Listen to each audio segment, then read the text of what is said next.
Hello बच्चों, हमारे YouTube channel पर आपका स्वागत है।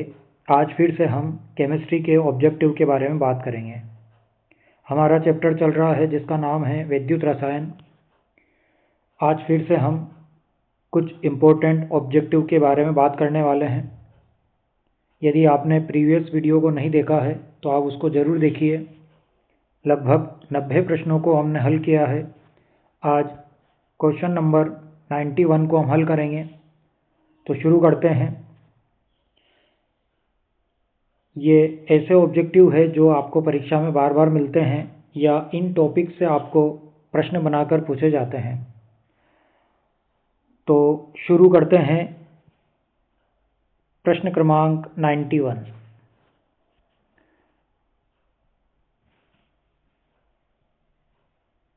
ईंधन सेल किस प्रकार की ऊर्जा में परिवर्तन करता है?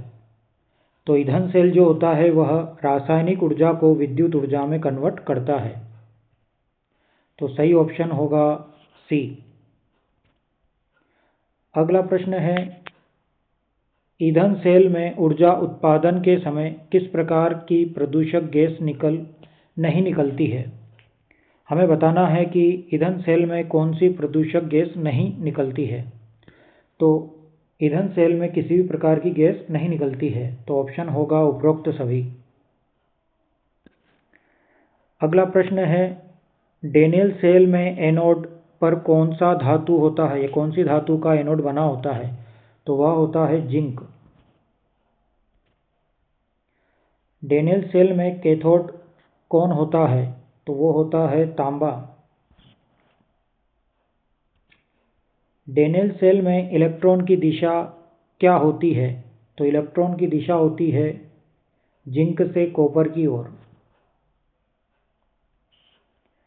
डेनियल सेल में ईएमएफ की गणना कैसे की जाती है?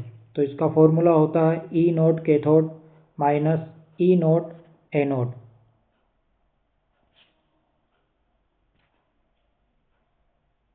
डेनियल सेल में जिंक सल्फेट और कॉपर सल्फेट किसका कार्य करते हैं? तो ये विद्युत अपघट्य का कार्य करते हैं जिसे हम इलेक्ट्रोलाइट कहते हैं।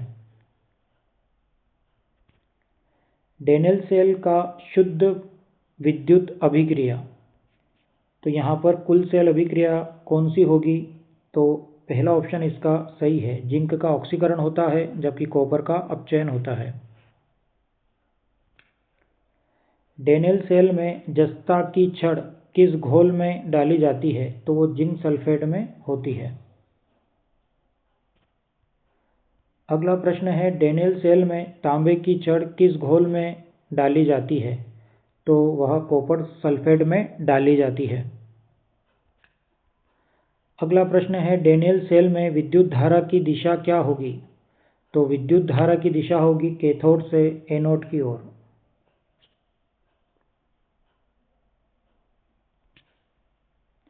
डेनियल सेल का कार्यकाल समाप्त हो सकता है तो जब जिंक की छड़ गल जाए। जिंक की छड़ जब पूरी तरह समाप्त हो जाती है तो डेनियल सेल कार्य करना बंद कर देगा। डेनियल सेल में आयनों के प्रभाव को संतुलित करने के लिए किसका प्रयोग होता है? तो लवण सेतु का प्रयोग होता है। डेनियल सेल में जस्ता पर क्या प्रक्रिया होती है? तो जिंक धातु पर ऑक्सीकरण की अभिक्रिया होती है। डेनियल सेल में तांबा पर क्या प्रक्रिया होती है? तो कॉपर पर अपचयन की अभिक्रिया होती है। डेनियल सेल को कार्य करने के लिए निम्न में से क्या आवश्यक नहीं है? हमें बताना है कि क्या आवश्यक नहीं है। तो बैटरी की आवश्यकता नहीं होती है।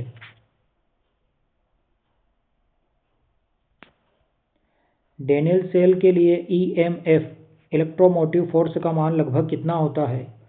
तो यह होता है 1.10 वोल्ट। अगला है, डेनियल सेल में कॉपर 2+ आयन किस में बदलता है? तो यह बदल जाता है कॉपर में। अगला प्रश्न है, जब डेनियल सेल का विभव बाह्य विभव के बराबर हो जाता है तब क्या होगा? तो जब हम डेनियल सेल के विभव को बाह्य विभव के बराबर कर देते हैं तो इसमें कोई भी रासायनिक अभिक्रिया नहीं होगी। सही ऑप्शन होगा डी।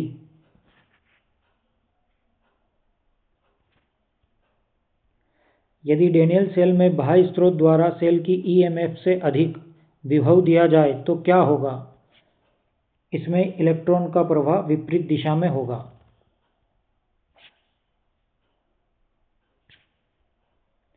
जब डेनियल सेल में बाहरी स्रोत द्वारा विभव दिया जाता है जिससे रासायनिक अभिक्रिया पलट जाती है तो इस प्रक्रिया को क्या कहते हैं? इसे विद्युत अपघटन कहते हैं।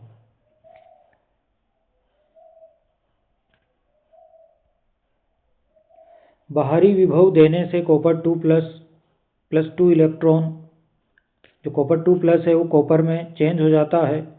तो कॉपर की प्रक्रिया के बजाय कौन सी प्रक्रिया हो सकती है?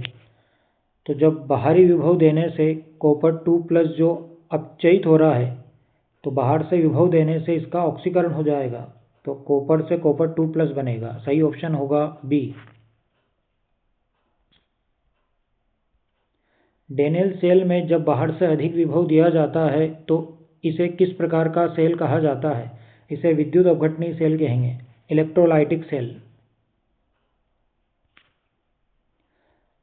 अगला प्रश्न है, बाह्य विभव देने पर जिंक 2 प्लस 2 इलेक्ट्रॉन और ये जिंक 2 प्लस जिंक में कन्वर्ट हो जाता है।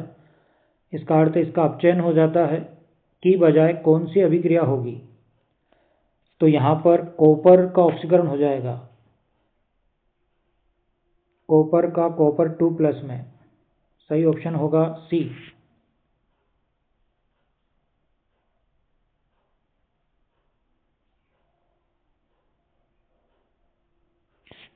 अगला प्रश्न है,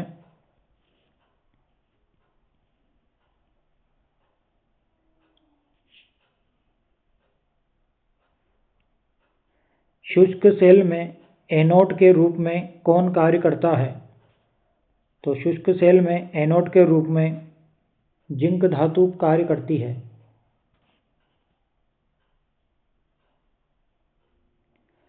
अगला प्रश्न है, शुष्क सेल में कैथोड के रूप में किसका प्रयोग होता है? तो कैथोड के रूप में ग्रेफाइट रोड होती है।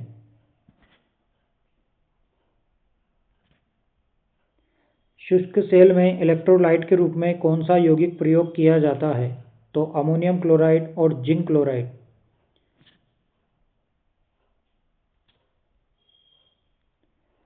डेनियल सेल में कौन सी अभिक्रिया एनोड पर होती है?